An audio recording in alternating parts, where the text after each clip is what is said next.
嘿，大家好，这一期我们做一个短视频，主角是他 ，Action Army AAP-01。最近在韩国这把枪不知道怎么的又悄悄的开始流行起来了，前一段时间好像没怎么流行，然后突然有一天就购买量非常大，然后我问这个商店的老板，他也说最近找的人是非常多，可能是因为这把枪的价格比较便宜，它现在在这个网上的市场售价是在大概15万到16万韩币左右，在同类的这个 Airsoft 产品里面呢，算是非常便宜的一个价格了，所以说呢，我这也搞了一把回来呀。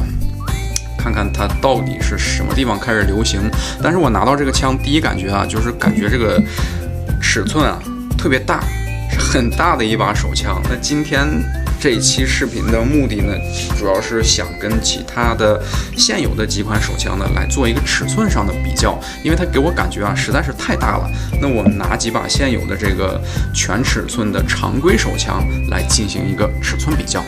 首先呢，这把枪的弹匣已经推出去了，然后这个枪膛里面呢也是安全的，把枪机释放，它是安全的。我们先来量一下这把枪的尺寸，先量一下它的长度，从枪口的位置到它后边枪机的位置，就是到这里，这个是它最后面的位置了，大概是23厘米。这是它的长度，再来量一下它的高度。那高度的话呢，我们就要把弹匣装进去了。那这个弹匣呢是空的，没有 BB 弹的，也是没有气体的。哎，不对，拿错了，这个是格洛克的弹匣。OK， 这个是它的弹匣。那这款枪的这个弹匣呢，它和大部分格洛克的产品呢都是可以进行互换的。那它里边也是没有 BB 弹，也是没有气体的，放进去。枪膛再检查一遍是安全的。OK， 那我们量它的高度呢，就要从它的最下边，就是弹匣的这个地方，量到它的最顶点，就是上边的机瞄。这个大概是14.2、14.3这样子。14.5，我们就算14.5，高度是14.5，长度是23，然后呢，它的厚度呢，它的握把呀，这个其实是跟格洛克差不多的。那么我们去量它这个枪机，这个是它全枪身的最宽的地方，大概是3.2厘米，它的宽度是3.2厘米。那接下来呢，我们和其他的几把全尺寸的常规手枪来做一个尺寸上的比较。OK， 首先我们拿它的近亲格洛克来做一个比较。上一次视频里面出现过的 VFC 格洛克17，弹匣已经退出，枪膛是安全的。但是呢，我们还是把这个弹匣给它送进去，然后量一下它整体的尺寸。弹匣也是没有 BB 弹，那气体呢也是没有的，弹匣是空的，所以是安全的。我们首先来量一下它的长度，从这个我们就不要算前面的橘黄色枪头了，就从这个外露的外枪管，从这个位置开始测，大概是这样，到它最后边的顶点，要从这个地方开始算，就是这里是它最后的顶点，大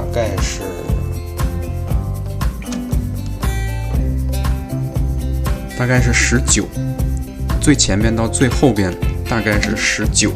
那它的长度我们刚才测了是23，比它要长出来很多。那它的高度呢，我们再来测一下，从它的弹匣，然后测到它的这个机瞄的部分。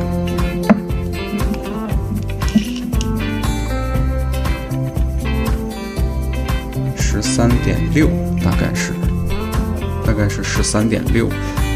它的高度呢，刚才还记得是多少吗？所以它还是更高的。那至于厚度呢，其实它们两个都差不多，厚度啊其实都差不多，因为呢它这个弹匣呀，它们两个弹匣是通用的，可以相互互换的。那这个 AAP01的弹夹用的就是格洛克的弹夹，我们现在市面上的 WE、VFC 还有什么 KJW， 大多数的格洛克弹夹都可以和它进行互换，就是说这把枪可以用他们的弹匣，那它的弹匣可能在其他的一些格洛克上面不适用，但是它 AAP01是格洛克弹匣通吃。然后呢，我们更直观的来看一下它们之间的尺寸。刚才是有看过这个厚度啊，厚度其实差不多，但是我们看这个高度的话，把下面对齐，弹匣的位置对齐，看它的高度啊。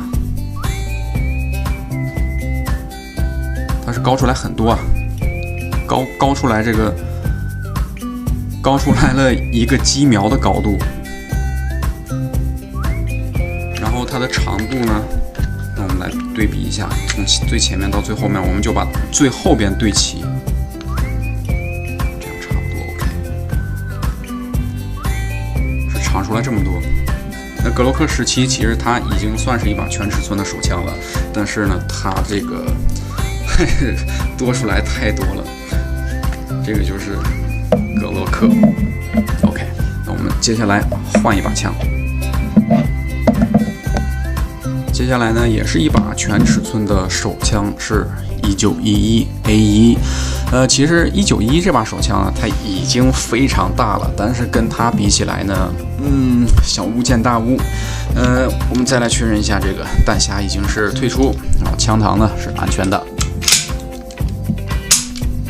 OK， 那我们还是把这个1911的弹匣给它放回去，没有 BB 弹，是空的，没有气体，它是安全的。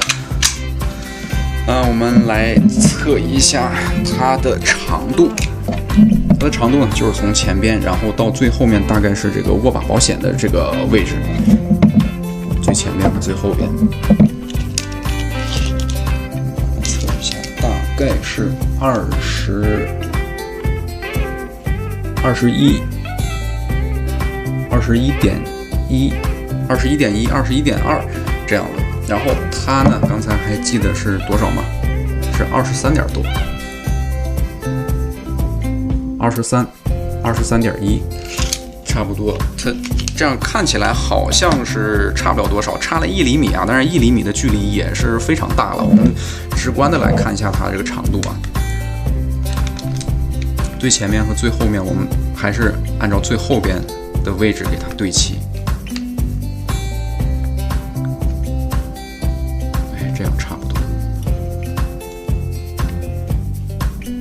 看前面的话，其实都是一样。如果说 AAP01把它这个前面的枪头去掉的话，它其实跟这个1911的长度呢都是差不多的，就是比它多出来了一个这个枪口的这个距离，就是它的长度。那高度呢？高度啊，我们就直接这样来测了。给它平躺，放平，然后拿起来，它是这个跟下面的这个枪声环啊是对齐的，弹匣和枪声环都是这把枪的最低点。然后我们再来看上面，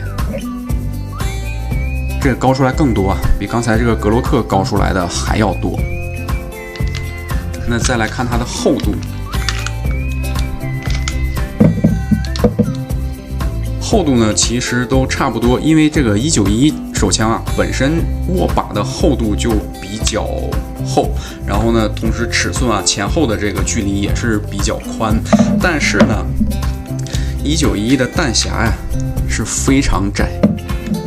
那即便说这一支枪它采用了这个双排供弹，它是里边 BB 弹是双排进去的，不是单排。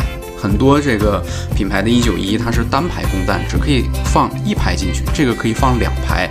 但是虽然说它是双排供弹，但是它的弹匣非常的窄，那它不用说啊，里面的这个储气量肯定是非常少的。那再来看它的弹匣呢，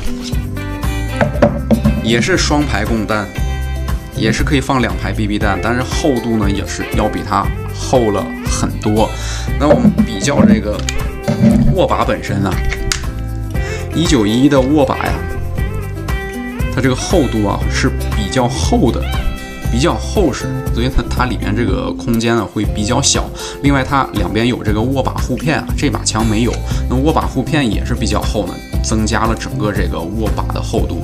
那反观它的这个 AAP-01啊，它不用说它的材质啊，它是尼龙的，就是说它首先第一个没有握把护片，它是本身在握把上面做了这个防滑的处理，而且它这个握把的厚度呢，整体来说比较薄，这样看是非常明显的，它非常薄，边缘非常薄，而191的边缘呢是非常厚，那薄的边缘越薄，它里面空间肯定就会越大，所以说呢，同样是双排供弹，那它的储气量、它的持久射击性是比这个1911要好很多。其实1911是一把非常不错的手枪，但是呢，这个做成了玩具以后啊，它这个弹匣呀，一直也是很多玩家诟病的一点，就是因为它这个储气量太少了，不能够连续的去进行有效的火力输出。虽然说它做成了双排弹夹，可能有的时候遇上一些极端的天气气候啊，导致这个弹匣不能正常工作，它很可能打不完这些弹夹，打一半可能就用不了了，气体就全用完了。所以说呢，191，但是怎么说呢，191真枪上面啊，很多也都是7发、8发，本身它真枪的弹容量也是比较小，它是为了尽量还原的真枪的这个设计和造型，所以呢，弹匣设计成了这种比较薄的样式，也是为了更还原真枪。有点跑题了，那我们接着来测下一把枪。OK， 下一把枪呢是这一把来自 WE 的 M92， 是一把银色涂装的手枪。弹匣呢是退出的，然后枪膛也是安全的。OK， 那我们把它的弹匣也放进去，没有 BB 弹，然后呢没有气体，是空的，是安全的。那我们来测一下它的长度。从前面枪管的位置测到它最后边的位置，大概就是这个地方，是它的最后边。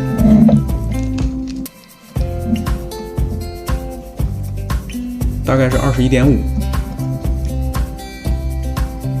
21.2，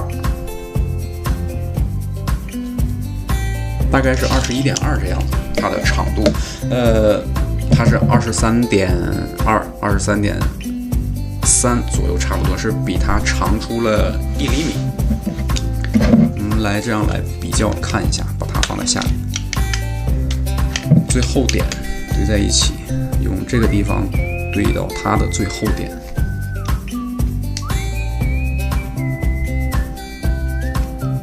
大概是这样，差不多。前面我们可以看到呢，也是大概多出了一个枪口的距离，就是前面这个枪口，去掉枪口的话，它们两个长度是差不多，几乎是一样的。那我们再来看一下它的高度，高度呢还是把它们两个全放平放躺。最下边我们对齐 M9 的枪绳环和它的弹匣，对齐以后 OK， 拿上来。也是高出了差不多1个机瞄的高度，也是很高了，这个也是很高了。那再来呢，看一下它的厚度。厚度啊，这个不用说，这个非常直观。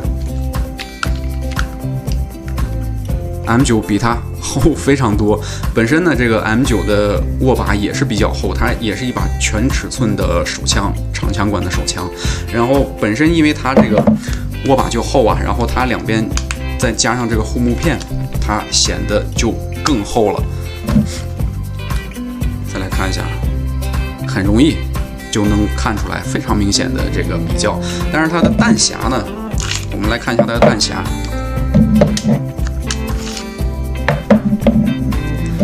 那 M9 的弹匣其实它的这个容器量啊，会比这个 AAP-01要少一点，就是格洛克手枪。这个弹匣它容器量会更多，虽然说它的这个握把尺寸比它要大，但是呢，我们这样对比来看它的弹匣呢， M9的弹匣比它略微的窄了那么一点点，可以看到吧？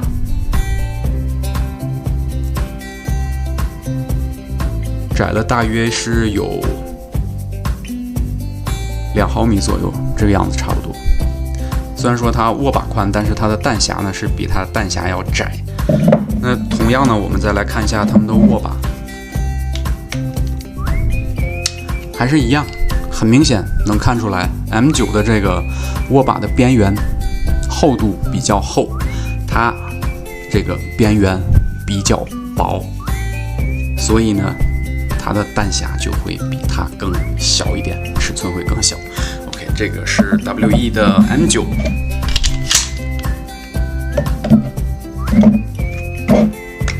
接下来呢，我们来看这个最后一把枪。OK， 那最后一把枪依然是一把 M9， 来自 Tokyo Marine Tactical Master， 弹匣已经退出，枪膛安全。同样呢，把弹匣放进去，那里面是没有 BB 弹的，气体也没有，弹匣是空的，是安全的。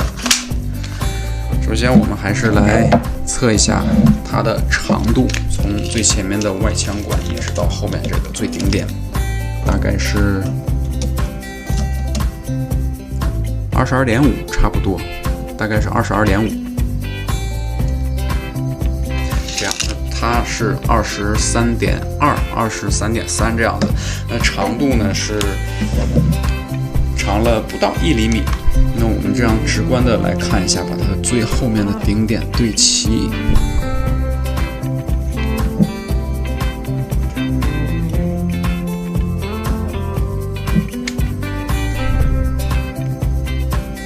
然后我们看前面长出来的并不多，全枪的长度都差不多。因为这一把 M9 呢，原厂出厂的时候，外枪管整个是橘黄色的，特别难看，所以我把它换成这个 GSI 的这个金属枪管。那因为它这个枪口螺纹是裸露在外面的，所以呢增加了这一些长度。那像刚刚的这一把 M9， 它的枪口螺纹是在枪管的内部，所以缩短了一点长度。那它们两个比起来的话，肯定是 Tokyo Marine 的更长一点，因为它枪管螺纹是突出的。那接下来呢，我们再来看一下它的高度，因为都是 M9 嘛，所以它们应该相差的不多，和刚才那把 M9。下边对齐之后呢，我们来看上边，高出来也是差不多1个机瞄的高度。那同样，它的厚度也不用多说 ，M9 肯定是要比它要厚的，和刚才那把银色的 M9 一样。那它的弹匣呢，也是比这把 AP01 的要窄一点点。我们这样来对比来看一下。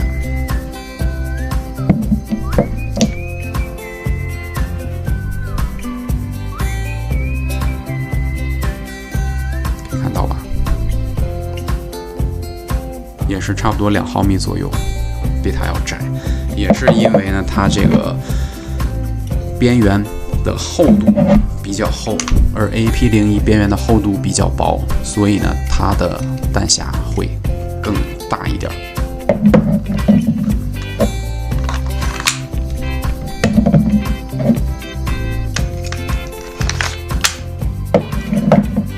OK， 那这把 AP01啊，总体来说个头还算是比较大，虽然比不上沙漠之鹰，但是呢，比这些常规的全尺寸手枪还是大了不少。它的重量啊，并不重，虽然个头比较大，但是重量不重，加上下面这片导轨，全枪的重量大概是在0.8千克左右。原厂出厂的时候没有导轨，是裸枪管，那它是我后来自己加的，上方也可以通过这2个小孔呢加装导轨。但是呢，这把枪啊出厂的时候严格意义上来说啊，并不是作为一把真正意义上的手枪，因为它出厂的时候就已经配了很多其他相应的配件，比方说后边通过这2个小孔去安装枪托。对，没错，是枪托，它是可以改装成冲锋枪的。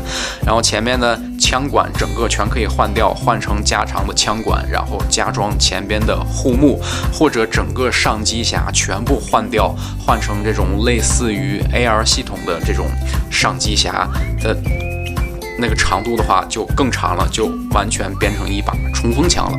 那关于这一把 Action Army AAP-01之后，我会做视频单独来介绍。好，今天我们就先聊这么多，我们下期再见。